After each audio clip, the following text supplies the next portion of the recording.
Caitlin recognizes how open she is. Burke can't quite get there, drains the three. Caitlin spots the space before anyone else. Defender late. Pulls up. Nails the three. The WNBA had one responsibility: safeguard the player carrying its future. Instead, it exposed her to relentless fouls, open resentment, and a system unprepared for the moment it created. Clark, wow!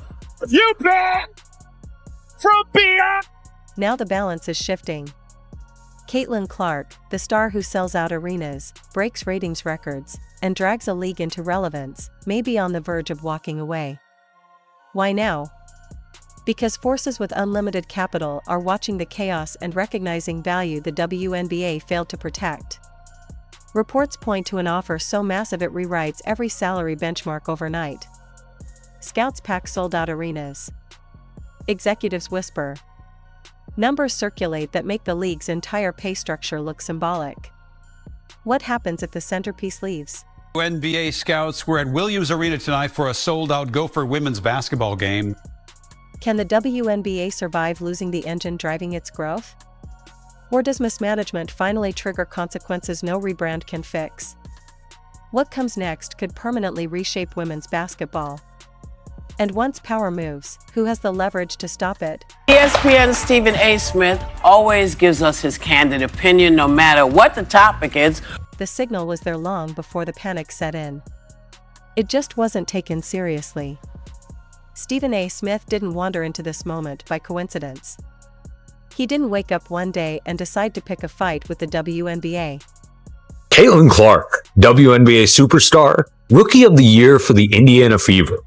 He arrived here after watching the same pattern repeat itself over and over again. A league gifted a once-in-a-generation star. A system unprepared to handle what that star represented. And leadership too comfortable to adapt before the consequences became unavoidable. Stephen A. has never been subtle. That's part of why people listen. He doesn't hide behind qualifiers or soften his words to protect relationships. When he sees dysfunction, he names it. When he sees negligence, he calls it out. And for months, he did exactly that with Caitlin Clark's treatment inside the WNBA. While other analysts danced around the subject, worried about backlash or optics, Stephen A. leaned in. He pointed directly at the problem and refused to look away. Every hard foul told the same story. I think the biggest thing is just confidence. I think sometimes, I feel like I'm closer to the basket than I really am, but also the adrenaline gets going, the crowd gets behind you. Every moment Caitlin Clark hit the floor without a whistle reinforced it. This wasn't just physical basketball. This was something else. It was resentment disguised as competition. It was hierarchy enforcement masquerading as toughness. And Stephen A. said it out loud when others wouldn't. He reminded viewers that Caitlin Clark wasn't just another rookie. She was the league's economic engine. The Rookie of the Year. The player filling arenas that had struggled to sell tickets for years. The one athlete responsible for dragging women's basketball into mainstream relevance faster than anyone before her, and yet, the league treated her like she was replaceable. Stephen A. didn't let that contradiction slide. Every time Clark absorbed contact that would have triggered outrage if the roles were reversed, he asked why.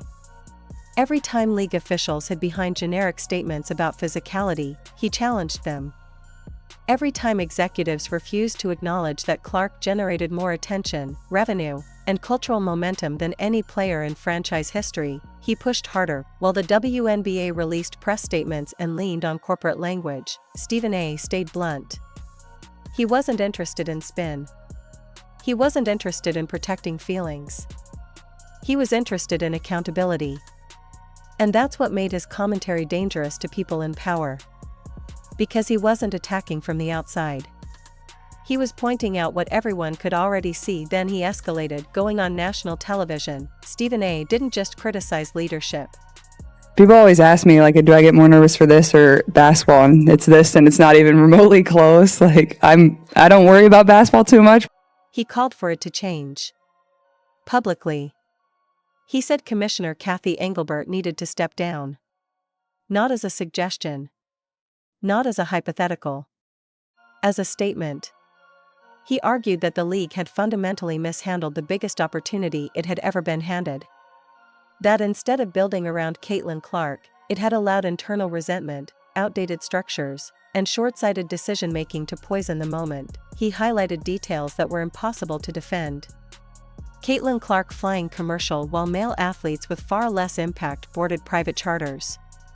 A league preaching growth while pinching pennies around the one player driving it. Caitlin Clark last played for Indiana against New York, and now she takes it in off glass and has a chance for a three-point play. A system that left her off the Olympic roster despite being the most marketable name in the entire sport. None of it added up. And Stephen A. made sure viewers understood that this wasn't accidental. It was structural. Most importantly, he warned about consequences. He said markets always correct themselves. He said you cannot suppress value indefinitely without someone else stepping in. He said when a superstar generates millions while earning pennies, the imbalance eventually attracts outside interest. And he made it clear that those watching weren't just domestic investors. Powerful entities outside the United States were paying attention, taking notes, watching every foul, every snub, every moment of disrespect. The league dismissed him internally. His warnings were brushed off as noise. Executives convinced themselves that Stephen A. was exaggerating for ratings. That controversy was his brand. That women's basketball didn't have alternatives. That Caitlin Clark had nowhere else to go. That the WNBA's position as the top women's league insulated it from competition no matter how it behaved. That confidence was misplaced, because while the league was busy protecting its image, conversations were already happening elsewhere. Quiet ones. Private ones. Conversations about leverage. About opportunity. About how a generational star could anchor something much bigger than what currently existed. And Stephen A. knew it. That's why his tone changed. He stopped speculating. He started speaking with certainty. According to his sources, Caitlin Clark wasn't being viewed as just a player. She was being evaluated as a cornerstone. Alongside Sophie Cunningham, she fit the profile of what a new global basketball venture needed. Not hypothetically. Actively. Meetings were taking place that league officials couldn't access. Numbers were circulating that made WNBA contracts look symbolic by comparison. And suddenly, the league that spent an entire season allowing its brightest star to absorb unchecked punishment was scrambling to understand how it lost control so quickly. What gave Stephen A.'s words weight wasn't volume. It was credibility. He doesn't casually leak stories of this magnitude. His connections stretch across leagues, federations, and international business circles. When he speaks with this level of confidence, it's because information has already crossed his desk. And when he talked about $1 billion deal, his tone wasn't excited. It was measured. Like someone who already knew how the story ended. He told the league plainly. Protect your golden goose, or someone else will buy the whole farm. And now, it looks like that transaction is already underway. To understand why panic is spreading inside the WNBA, you have to understand the scale of the numbers involved. Not rumors. Not speculation. The math. Caitlin Clark earns under 6 figures on her rookie contract. That number alone should stop the conversation. The most influential player in women's basketball history earns less than many entry-level professionals in corporate America. And that's before you account for the revenue she generates every single night she steps on the court. Clark didn't just improve attendance. She transformed it. Arenas that once relied on promotions and discounted tickets now sell out within minutes. Television ratings don't just rise when she plays. They spike. Merchandise tied to her name disappears from shelves faster than retailers can restock it. Broadcasters restructure schedules around her games. Advertisers pay premiums to be associated with her presence. This isn't incremental growth. It's exponential, and yet, the league's response was to treat her like a cost to manage rather than an asset to protect. Paying her $76,000 annually while allowing veterans to physically target her without consequence sent a message. Not just to fans.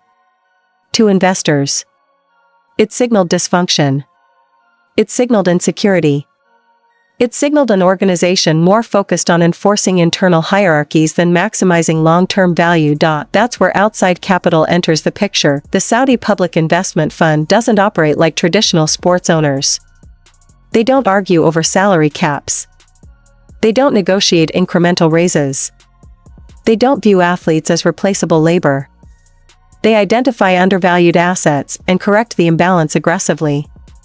Their approach is surgical. They find markets constrained by outdated systems and expose the weakness. They've done it before. When they entered professional golf, the PGA Tour believed itself untouchable. Decades of history. Institutional credibility. A monopoly on elite talent. And yet, it took only months for that confidence to collapse. The Saudis didn't need permission. They needed leverage. They offered guarantees that legacy couldn't compete with. Players walked away not because they wanted to disrupt tradition, but because the gap became impossible to justify. Women's basketball now finds itself in the same position. The rumored offers circulating aren't marginal improvements. They're paradigm shifts. Guaranteed money that dwarfs lifetime WNBA earnings. Charter travel instead of regional flights. Global events instead of compressed domestic schedules. No salary caps. No artificial ceilings. Revenue sharing. Ownership stakes. Partnership instead of employment placed next to the WNBA's current structure. It's not a negotiation. It's an indictment. The league spent years building conditions that made this takeover inevitable. Players complained about travel, scheduling, and compensation long before Caitlin Clark arrived. But her presence magnified everything. Instead of recalibrating, the league doubled down on rigidity. Instead of protecting its star, it let resentment shape the culture. The Kennedy-Carter incident crystallized the problem. A moment broadcast live. A clear foul dismissed without urgency. Fans didn't just see a missed call. They saw indifference. They saw a league unwilling to intervene on behalf of the player driving its growth. That moment traveled far beyond social media. It landed on desks. In boardrooms. In investment memos. Investors don't look for perfection. They look for cracks. By the time external groups began evaluating women's basketball, the WNBA had already exposed its vulnerabilities. A superstar isolated. A fanbase furious. Leadership slow to respond. And instead of course-correcting, the league allowed silence and defensiveness to define its posture. That silence didn't deter interest. It accelerated it. What makes this moment different from past rumors is what hasn't been said. No denials. No urgent statements. No aggressive shutdowns. Caitlin Clark's camp is quiet. Sophie Cunningham's camp is quiet. The league avoids specifics. In professional sports, silence is never accidental. It's strategic. And right now, silence is leverage. Stephen A. Smith understands that better than anyone. When he doubled down publicly, when he repeated his claims across platforms, he wasn't fishing. He was signaling. He knows the difference between speculation and preparation. When he's wrong, he retreats. When he's right, he presses forward. And this time, he leaned in like the outcome was already set. Timing matters. Clark is enduring a grueling season. Hard fouls. Commercial flights. The pressure of carrying an entire league's narrative. Every ignored whistle compounds frustration. Every jealous remark reinforces the idea that loyalty isn't being reciprocated. Meanwhile, alternatives promise relief. Comfort. Respect. Generational security. Agents see opportunity where leagues see risk. If Clark's representatives wanted this story dead, it would be. One sentence would do it. But they haven't moved. Because keeping both doors open forces movement elsewhere. Networks reconsider bids. Executives scramble. The market reacts. That's how power shifts. The WNBA once believed it controlled its destiny. That history, tradition, and monopoly would keep talent contained. That belief no longer holds. The rules have changed. One signature could unravel decades of assumptions. And the league is no longer setting the terms. What comes next won't just affect one player. It will redefine the ecosystem. Every franchise, every contract, every future negotiation. Because once leverage leaves the building, it rarely comes back. The dominoes are already falling. The only question left is how far they go. The WNBA once thought control was permanent. It believed structure, tradition, and limited options would keep its biggest star contained.